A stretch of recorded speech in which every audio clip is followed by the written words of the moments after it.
Hello, everyone, and welcome to the Center for HBCU Leadership, Research, Leadership, and Policies, Turning Pages program. We're so excited that you joined us this afternoon and looking forward to a great conversation. Today's author is Dr. Crystal Sanders, who's Associate Professor of African American Studies at Emory University, and she's just published a wonderful book entitled A Forgotten Migration, Black Southerners, Segregation Scholarships, and the Debt Owed to Public HBCUs. And so really excited to welcome her to this episode of Turning Pages and really just very interested in getting right into the book. So before we begin, Dr. Sanders, you have any opening remarks about Forgotten Migration that you'd like to share with the audience? Well, sure. First, Dr. Carter, I want to say thank you for having me on. It's an honor to have the opportunity to discuss the work with you. I am a scholar of Black educational studies. Almost everything I write looks at the history of African Americans attempting to secure quality educational opportunities. And I just felt that this was a story that needed to be told, that it was a story of Black aspiration. It was a story of state neglect of Black institutions, and I felt that the time was right to share the story. So I'm very excited to have the opportunity to talk with you today. And this work is so long overdue. I mean, I was sharing with Dr. Sanders earlier that I know people certainly who are recipients of these segregation scholarships, and this untold history is so important because it really deals, and I love the way you really illuminate uh, the people and their names and their experiences and what it meant to travel from North Carolina to New York or to Columbus, Ohio, or to all these places. It really was a really um, powerful. It's a powerful book, and I certainly highly recommend it. But I want to ask you some general questions and sort of try to try to stay focused and not ask all the very specific questions I have about your great work. So, first of all, certainly this is aligned with your work, your research, as you've indicated. This is the work that you do. But what specifically about the segregation scholarships drew you to this topic? Why did you decide to do this work at this time? Sure. I mean, I recall when I was working on my first book, which was on Head Start, I went home to North Carolina to spend some time with my family. And we were at my grandmother's church, just a regular missionary Baptist church in rural North Carolina. And it was, I believe, Women's Day. And they had included the bios of some of the women in the church. And most of the women that they profiled were retired public school teachers. And I remember sitting in church and hearing their bios read, and it would say things like she attended Teachers College for her master's in education in 1948, or she attended NYU for a master's in curriculum and instruction in 1950. And I leaned over to my father and said, "Why'd they go so far away for Mhm, graduate school?" mhm, And my dad said, really matter of factly to me, "Did you think they had a choice?" And that stayed with me. I didn't know what choices they had, but I knew at some point I was going to try to figure out what those choices were because these were Black women who at the time were single. And I thought about the fact mhm, that they traveled so far away from home during the period of Jim Crow. I mean, this had to be dangerous. This had to be scary. And I wondered, well, why didn't they go to North Carolina Central? In my ignorance, I did not realize that at that time, public Black colleges rarely offered degree programs beyond the bachelor's degree. And so after finishing the current project, I came back to this idea of what choice these Black public school teachers had. And the more digging I did, I began to realize that they didn't have many choices to receive graduate training in North Carolina or in the South, and that there was a pattern of Black Southern school teachers going north for master's degrees. Then realized this was not limited to teachers, but that African Americans who pursued medical degrees, who pursued law degrees, who pursued PhDs, all had to leave home, all relocated to the North, Midwest, and the West, usually if not to Howard University or Meharry or Atlanta University, to receive post-baccalaureate degrees because Southern states had neglected to provide graduate training for them in their home Southern states. So that's how I got into this project, just being kind of amazed by Black women at my grandmother's church. Wow, that's powerful. That's powerful. And this work is so uh, interspersed with other questions and other sort of issues that emerged or were part of that whole culture of what it meant to maintain segregation. When I think about certainly Adam Harris's book, certainly think about Vanessa Little Walker's book around Caswell County, their highest potential. I think about Leslie Fenwick's work about on Jim Crow's Pink Slip that deals with the dismissal of Black principals during that period, and so many other pieces around. So really adding the nuance and complexity um, to these stories is so important, and also the apparati that were in place to make it. To maintain it, it's simply amazing. I mean, and so even the detail about how many um, scholarships were awarded versus how many applied, what that meant in terms of the level of education of the African American, particularly in education, educational administrators and teachers versus some of their white counterparts. It's really simply amazing. So again, I so appreciate the work. And I wonder, and this is a question that I have, how did you come up with the term segregation scholarships? And during, I'm just wondering what the nomenclature, because that was the first time I've heard that. And I've heard people talk about their experiences, but I don't know if I've ever heard that descriptor, segregation scholarships. How did you come up with that? Sure. I mean, you probably hadn't heard of that descriptor because I created the phrase That's as I was trying to hmm think of some type of nomenclature that would describe what this system or what this arrangement was meant to do. And this hmm was an arrangement meant to preserve segregation at Southern flagship institutions. Typically, Southern states referred to this as out-of-state aid or tuition assistance for African Americans or um, out-of-state scholarships. So when you go into the archives and you look for those records, you have no idea that this is an apparatus to preserve segregation. You have no idea that this was an arrangement of using public tax dollars to compel African Americans to leave home for the same opportunities that white students could receive locally. And so I wanted to have a phrase that recognized that this was about educational pursuits. So the scholarships needed to be in it. But I also wanted to really make plain the fact that this was a system to preserve segregation. So I said, well, I'm going to call them segregation scholarships because this was an opportunity where Southern states are giving African Americans a few dollars. So we're not going to call this a full ride. This is not in any way making it easy for African Americans to pursue post baccalaureate training, but they gave them, some support in efforts to keep them out of the University of Georgia or the University of North Carolina or the University of Florida. And so I thought that that phrase would catch people's eye and make them say, what's a segregation scholarship? And then hmm perhaps they would go and read the book and learn more about how it is that these Southern states decided that they were going to, comply with separate but equal, even though, this was in no way compliance with that legal doctrine. Exactly, and I really I love your I love the phrase. I love the term. I think it aptly describes what they were because it really speaks to, as you said, the fact that they were meant to preserve segregation. I also wonder, in terms of thinking about the schools, NYU, Ohio State, others, many others, what benefit accrued to those institutions?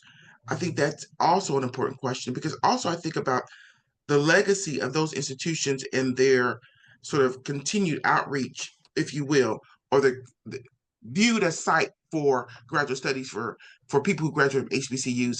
And oftentimes people equate that with, oh, they began at HBCU and they went to another school to receive graduate education in order to, as if that's was, those were more academically rich environments, etc., rather than realizing that there were only a few HBCUs that offered graduate education. And I think that was something that really struck with me because even though I've certainly known about these tuition support programs, I never thought about how many people we're actually talking about in terms of, and how these schools created um, programs and Mhm. curricula around this for these. So one thing I'm wondering, what about the experience? You talked about the experiences that the students had at these various institutions or in these places.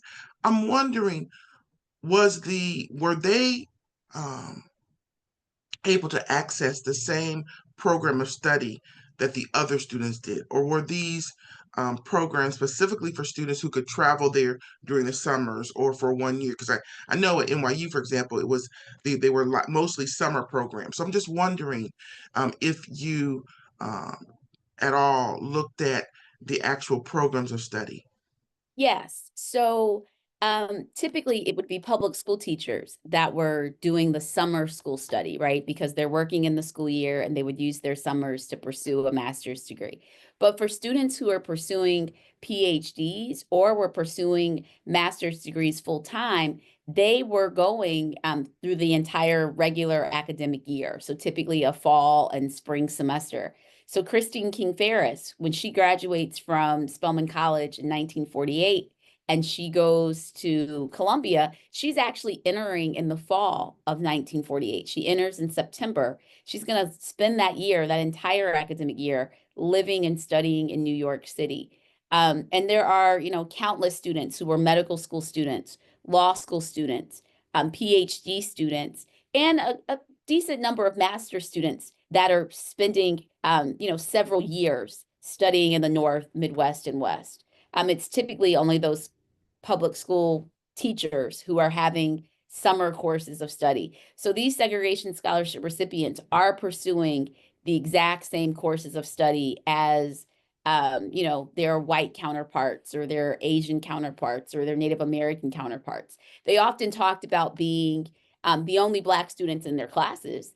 And I'll tell you this, for every single segregation scholarship recipient that I was able to interview or track Mhm. their progress, I mean, they're at the top of their classes, right? I Absolutely. mean, I remember Carrie Meek, her name is Carrie Pittman when she's at Mhm. Michigan, but she goes on to become Carrie Meek, first African American to represent Florida in Congress since Reconstruction. She talked about the fact that FAMU had prepared her so well academically that she had no problems at Michigan. Yeah, Now her white classmates were struggling in the classroom, right. but that was the least of her problems. She was Sure. dealing with racism, but academically she was heads and shoulders above her peers, and that was a common narrative. Hmm. That HBCUs have more than prepared their graduates to excel wherever they went. And so yes, we need to think about the fact that these institutions were not doing them any favors. And if they could have stayed at FAMU, if they could have stayed at Spelman, if they could have stayed Hmm. locally, they would have. Right. Oftentimes, states had chosen intentionally decided not to invest graduate and professional school programs at their Black colleges, compelling Black students to go elsewhere. Mhm. And you know what's so powerful about this is that this is very recent history. I Hmm. mean, certainly you've interviewed people, we know and touch people who've had this experience, and this, in terms of actual some of these states' refusal to admit students to these flagship institutions, lasted well into the 60s. And Yes. so this is very recent history that has implications for us right now, and will continue to have for generations. So again, I really think that the way, and I love these the passage or the section we talked about Mrs. Ferris, King Mhm. Ferris's experiences, and her, even her correspondence with her brother. I mean, again, very, very powerful examples, but also a whole system, that was really, really, that you document extremely well.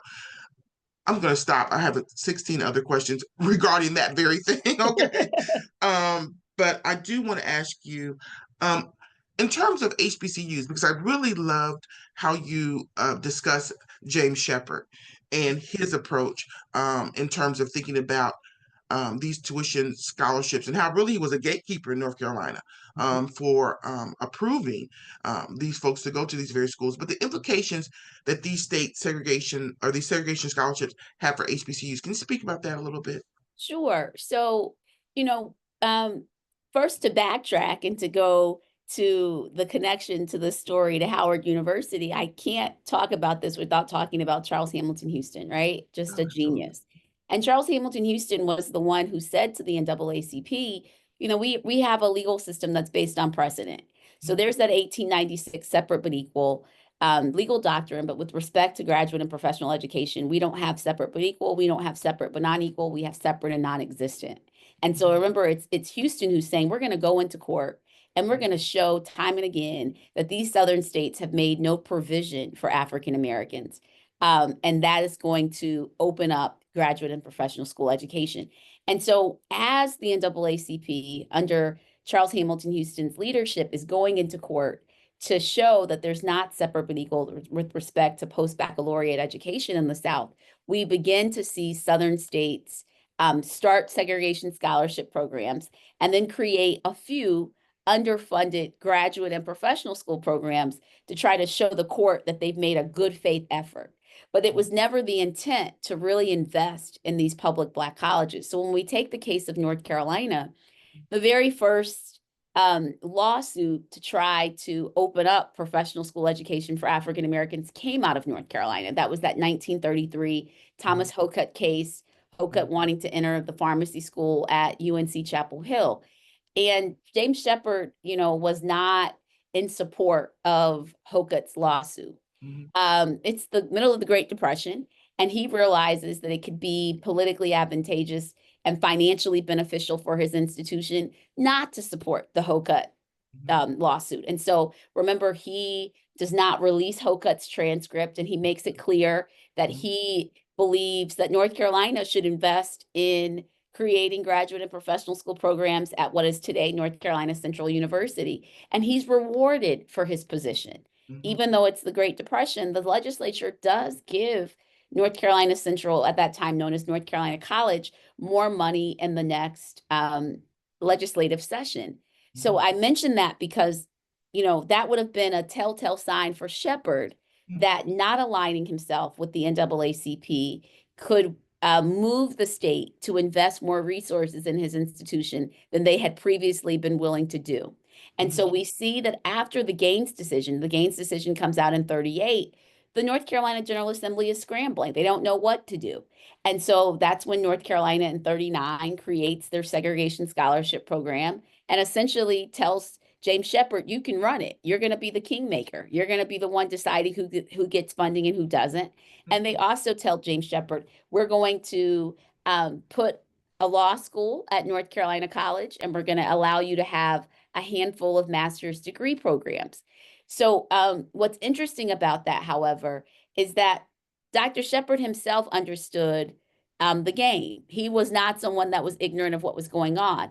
He was hopeful, however, that the state would fund these programs adequately and that he would be able to remind them that if they didn't do so, that there would be more lawsuits. So he is hopeful that he's going to continue to see large sums of money being invested into North Carolina College.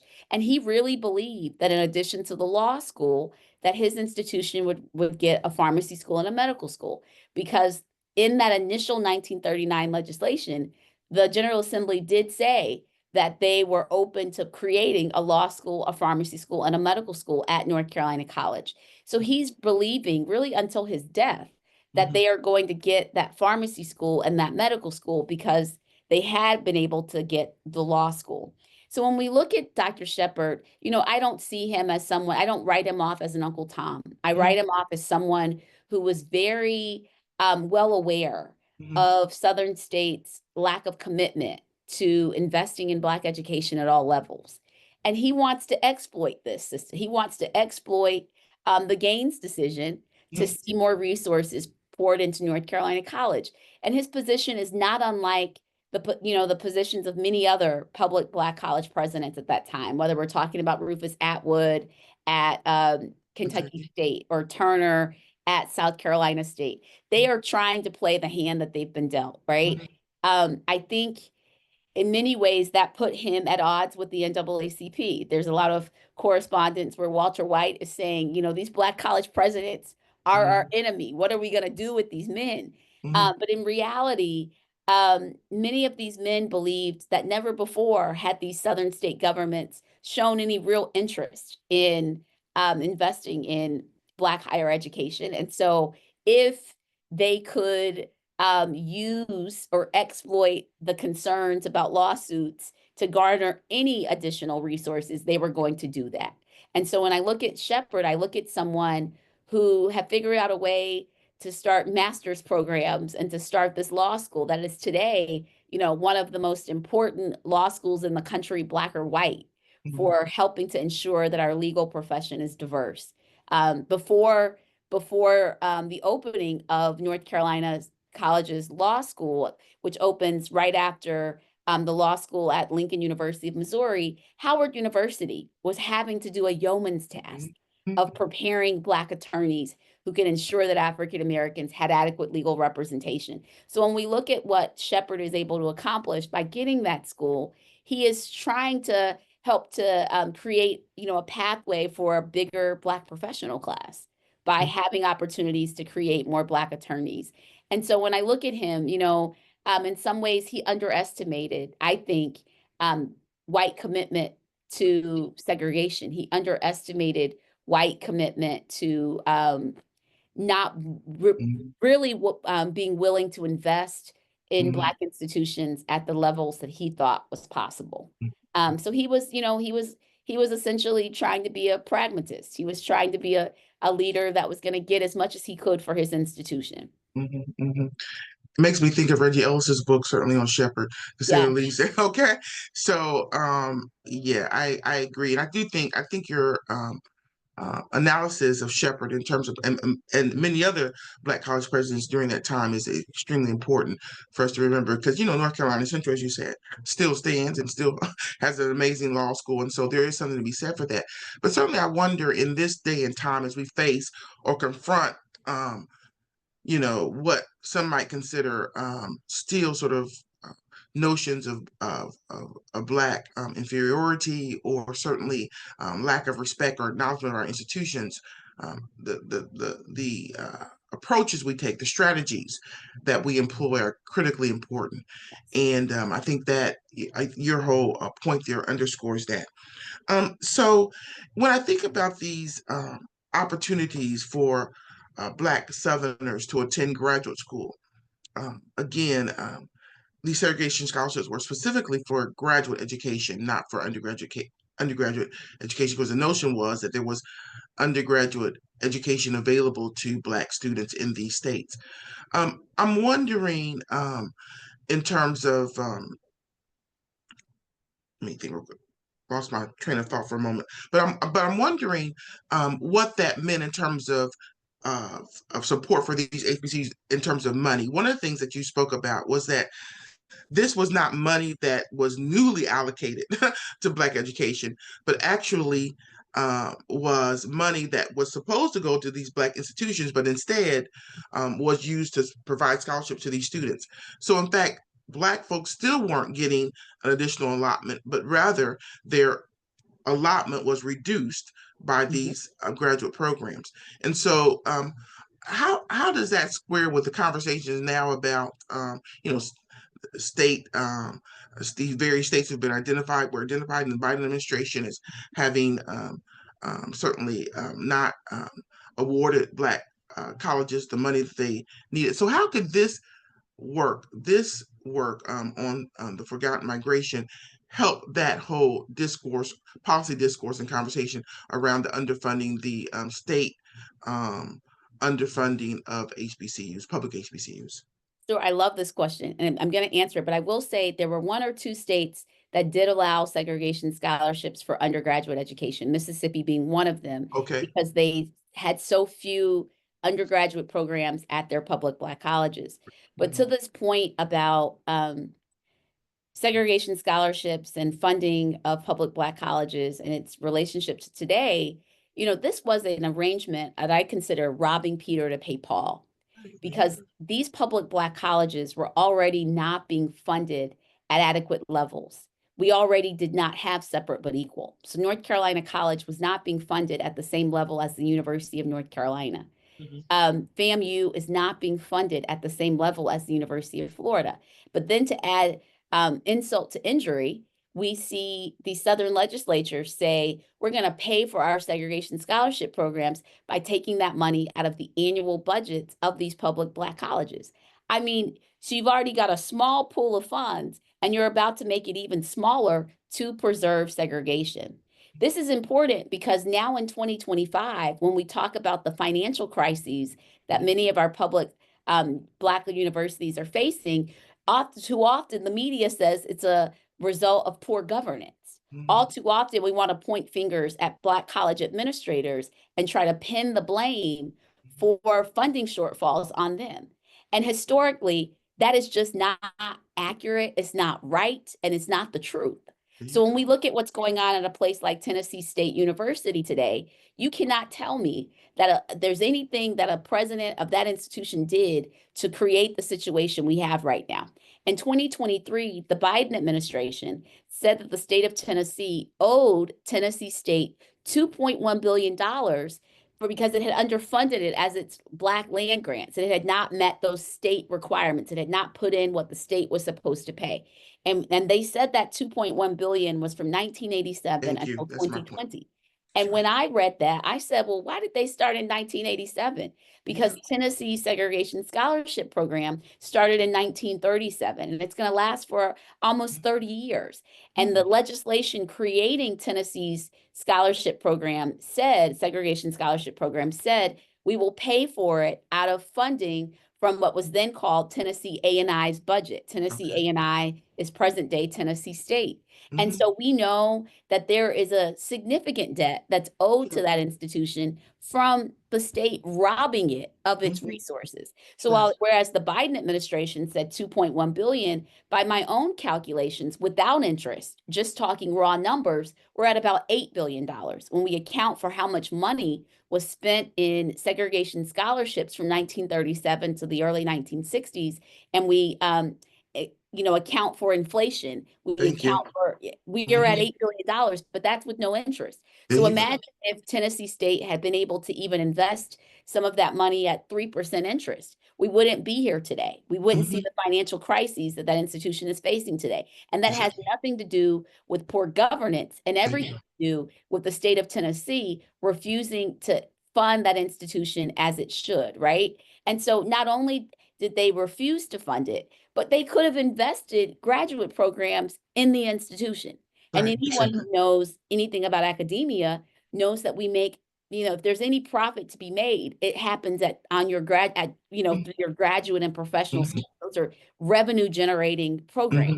Hmm. Hmm. So when you don't create a master's degree program that a school can at least generate some revenue from tuition dollars, you're also closing the door on an avenue that the school could have additional financial resources that could then be used to expand the physical plant, to build new dorms, to That's have right. more resources in the library. And so there's a debt that's owed. And Southern states, it's high time that Southern states admit this arrangement, admit the damage and the harm that they caused, and decide that they are going to address this harm. Absolutely. And as you're saying, I mean, if you think about um, when these institutions were founded and what they could have done with that money over time, as you're saying, whether we're talking about capital plans, increasing academic programs, all the kinds of um, uh, programs and services and supports and that other institutions have enjoyed, white institutions have enjoyed, that HBCUs have not, while doing, just amazing work in terms of the number of students and trying to be everything to everybody in the community, because again, that was our charge to do. It's simply amazing. So you're right. These conversations are about debt owed to HBCUs are not hyperbole. I mean, in fact, they really tell a very small slice of the entire story. So your book is so important in terms of helping us to actually name what we already know, okay, Mhm. empirically. I really amazing. So I'm wondering, in thinking about this, and also I'm so glad you raised it, because I often say all the time, that's 1987 to 2020 in terms of Right. that debt. I mean, there are decades that are not accounted for. So Mhm. how might some of the lessons lessons from forgotten migration inform policymakers about HBCUs and federal support or state support, etc. Well, first, I say, young people, I might be dating myself. I don't know if they still use this phrase, but they used to use the phrase, the receipts. I got receipts. And so when I say these Southern state lawmakers and policymakers, policy analysts, you can go into your state archives and find this information, whether you're going into Tennessee, whether you're going into Maryland, whether you're going into Virginia, every single state that had a segregation scholarship program has the records that show how much money was spent annually sending Black students out of state. So this is not my opinion that these institutions are owed money. There is, archival evidence proving it, backing it up. There are receipts. So I would encourage lawmakers who say they are committed to doing the right thing or committed to addressing past injustices to send some of their, any of their people they have on staff that do research for them, that are able to access these records to have a full accounting and be honest about what the states have previously done to these institutions and really get serious about wanting to make things right. These institutions don't need a monument. They don't need a proclamation. They don't need an official apology. They need the money that they are owed. And this isn't up for debate as to having money owed. It's there. The evidence is there. And so I would say for those states who perhaps don't want to revisit this issue and don't want to have to face the facts, I'm hopeful that alumni and friends of these public Black colleges will say, well, we're gonna make sure you see the facts. We'll send our own person into the archive, get this information, and perhaps we're gonna have to go into court. But there does need to be a day of reckoning. And I mean, it's necessary because these institutions are in demand. When we look at the number of students that North Carolina A&T has to turn away every single year, or the number of students that Tennessee State has to turn away every single year, this is because they don't have the resources to build new buildings, to hire more faculty, to ensure that they would have the resources in the library to maintain accreditation if they increase their student body. These are problems that have been created by the state. And so it's up to the state to solve these problems. And so I'm really hopeful that we're going to have more conversations. We're in this period now where we see that there has been such, repression of accurate and inclusive accounts of American history that I'm really hopeful that people will come to know this story and will demand that more light is shed on it, that Southern states will have no choice but to begin to say, we want to do the right thing. And the right thing would be figuring out how they're going to pay this debt, figuring out how they're going to give these institutions the money that they're owed. And oftentimes people who have read the book have asked me, well, what do you think now that we've had a change in presidential administration?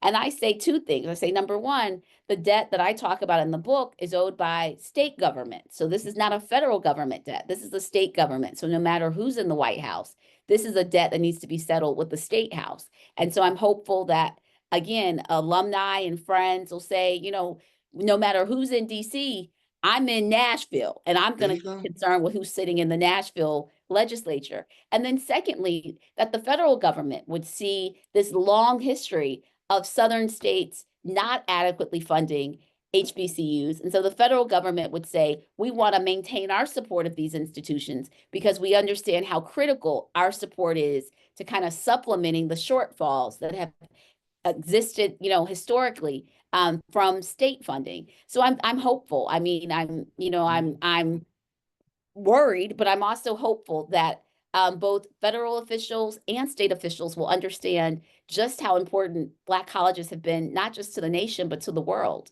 And they will understand that given these outsized contributions, the very least these governments can do is ensure that these institutions have the resources they need to continue doing good work. Absolutely. Absolutely. I love that. And it's so true in terms of thinking about the states, but also it's important for the government to recognize its obligation around enforcement. And when we Mhm. look at the various decisions which you laid out so well in terms of Gaines and others, the states still continued, even Brown versus education, even when we think about the various segregation, the various requirements for segregation plans or desegregation plans, etc., these states refuse to comply.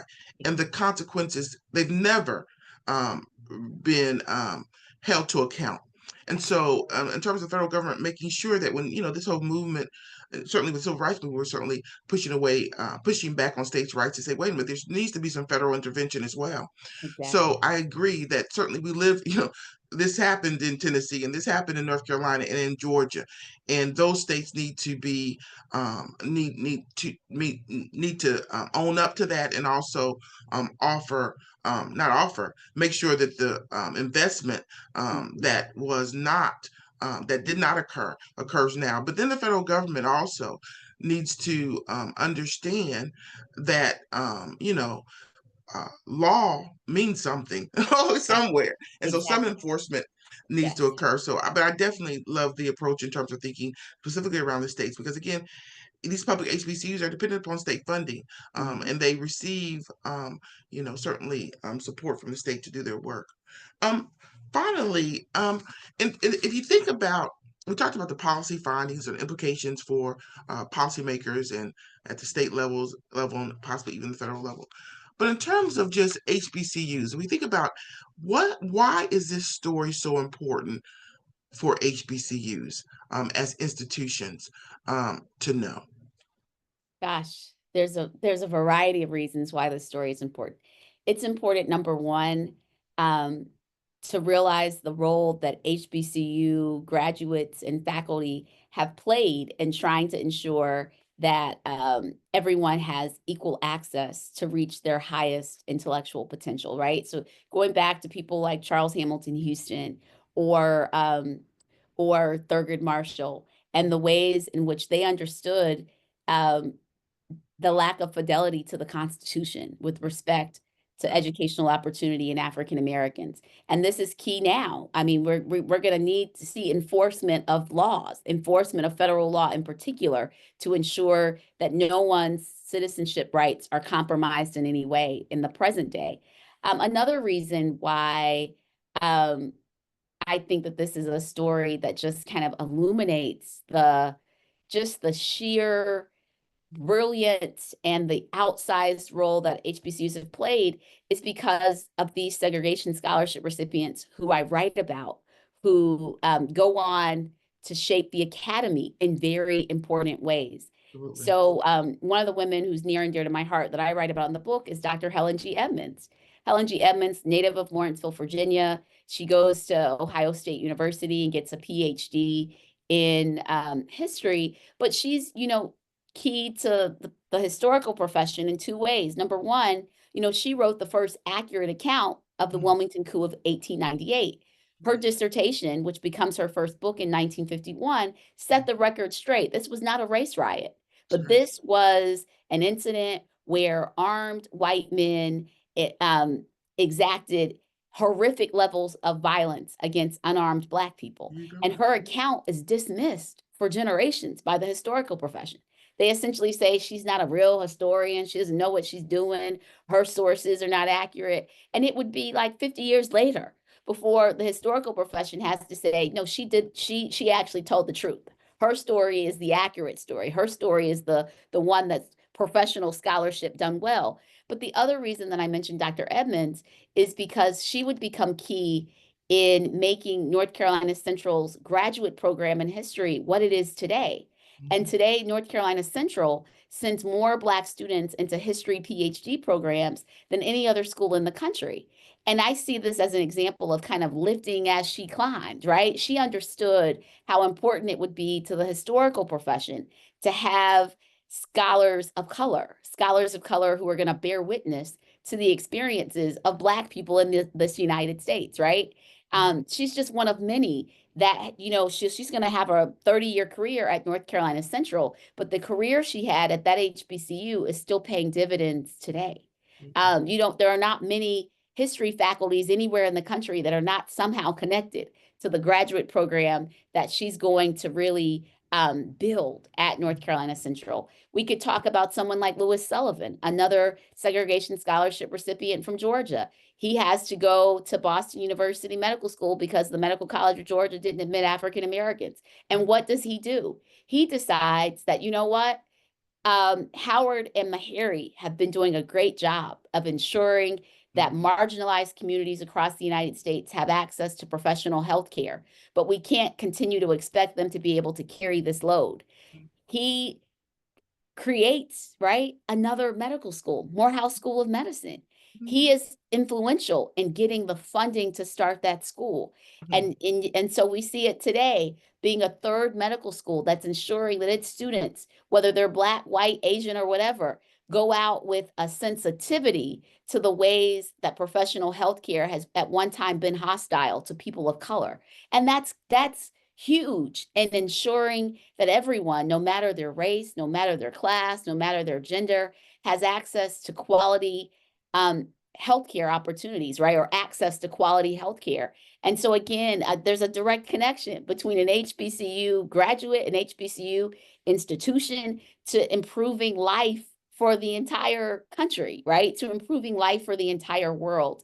And there are so many instances of this, no matter we're talking pharmacy or law or medicine or nursing or education. We see these HBCUs, you know, I say punching above their weight class because they're doing something that the institutions that have 10 times more money are not doing. Sure. And so that's the story that we see happening during this period of legal segregation. It's a story that's still happening today in 2025 of HBCUs turning out graduates who are literally ready to improve life for people around the world, not just in the United States. Sure. And they do that because they have a sensitivity to use their degree to do more than to enrich themselves.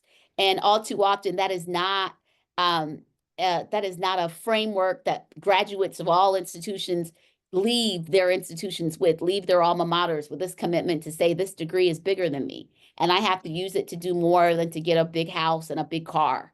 And all too often, we see that that is the message that HBCUs have instilled in their graduates who go on in their respective fields to truly make a difference, not just in word, but in deed. And so that's what I think. I'm hoping that that becomes illuminated from this book, because you've got all of these segregation scholarship recipients who literally go on to make the United States a much better nation and push this nation closer to its professed ideals.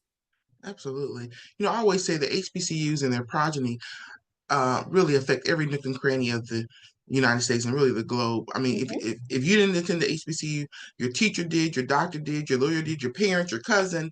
I mean, we're every place there is to be in the United States, we are there. And again, as you're saying, have outsized impact, punching above our weight, as UNCF report says, and in so many ways that we really can't. It really is difficult to even quantify, though we can, as you evidence. One of the finer points that you made. I mean, you know, you make some very specific points, but when there was one data point about the number of Black doctors per Black people in the South. And again, as you said, the impact of that, we know that Black doctors make a difference in terms of not the health of the Black community writ large. We know that about teachers. We know that about lawyers. And so your point is well taken and so important. I do have a final question, and that is around research. I mean, some of the research that's coming out now, yours certainly, I mean, is amazing, and that Black historians and others are doing around HBCUs. When I think about your work, Jelani Favor's work, certainly I mentioned Reggie Ellis earlier. Deandra Rose has a book now about HBCU excellence. So I'm trying to read them all. I have read them all, and certainly have labored in this for many years, but I'm just excited about the work and how you all have done a great job of really connecting these various lines of inquiry. So, as you think about the work that you did on this topic, this segregation scholarships, and all that you uncovered, I mean, I see this is a book for anyone seeking to write a dissertation about a million topics here. But what do you hope to see in the future around research about Black education? What topics do you think are need some more attention or haven't yet been explored in ways that you think would be beneficial to all of us and certainly the HBCUs into our nation? Oh, wow. There's so many topics. Well, number one, I think we need more work on Black faculty and especially Black faculty, women. So looking at, there's been some work now on Merce Tate, on Lucy Dixlow, but there were generations of Black women scholars who are sitting on HBCU faculties who are practicing that second curriculum that Dr. Jelani Favors talks about.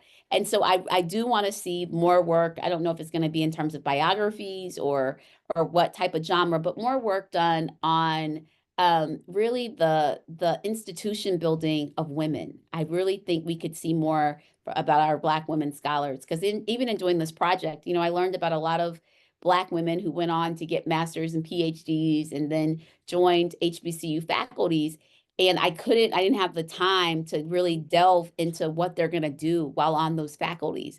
But but I saw evidence that they are doing really important things and things that are still paying dividends today. So I would definitely love to see more work on Black women scholars. I would also like to see um, more work on the global influence of HBCUs. I mean, oftentimes we talk about HBCUs and American democracy. We heard a lot about that with this last election, given Sure. the Democratic candidate's Hmm. relationship to Howard. But I say, well, HBCUs have changed the world. We can't limit this at the United States. You got a Kwame Nkrumah, you got Ezekiel, there's so much there. Exactly. So I want to see more on that. Um, I would also like to see more on um, the Black neighborhoods around Black Hmm. campuses. Because all too often, there have been these vibrant Black communities around Black college campuses.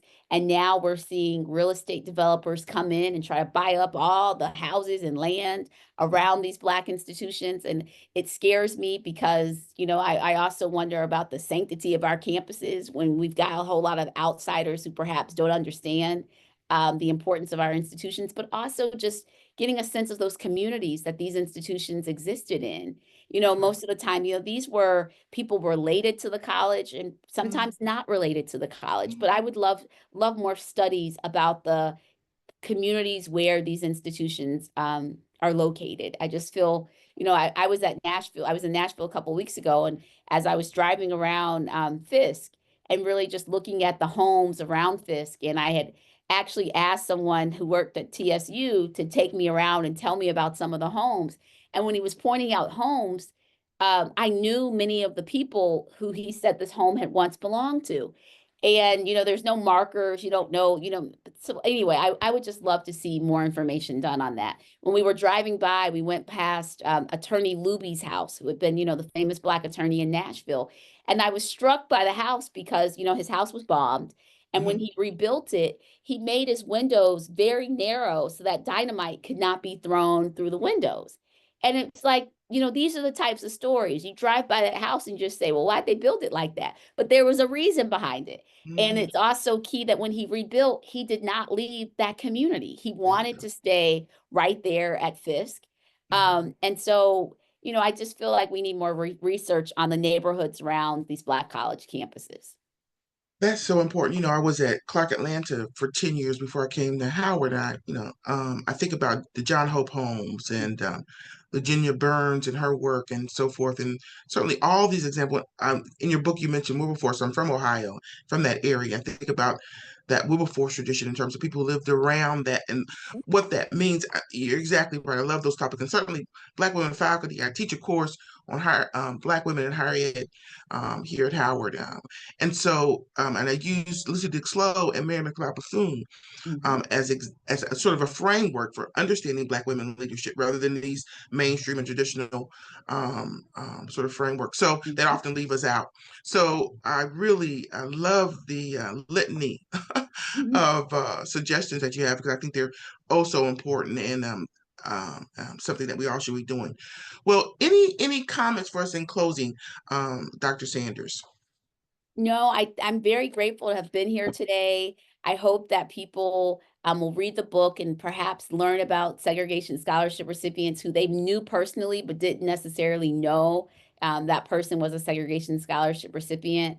I think anyone will be inspired by the stories of someone like Fred Gray, attorney Fred Gray, or Dr. Sullivan, or Mrs. Christine King Ferris, all people who pursued their highest potential despite all of the obstacles that white supremacy placed in their path. And I just think it's a story that reminds us of how far we've come. And hopefully it will inspire us to not allow present day obstacles to keep us from pursuing our highest potential. All right. Well, thank you so much again. It's a fascinating book. I encourage everyone to read it. I mean, it's absolutely amazing. Forgotten Migration, Black Southerners, Segregation, Scholarships, and the Debt Owed to Public HBCUs. Thank you so much, Dr. Sanders. And thanks everyone for joining us for this episode of Turning Pages Author Talks. Author Talks.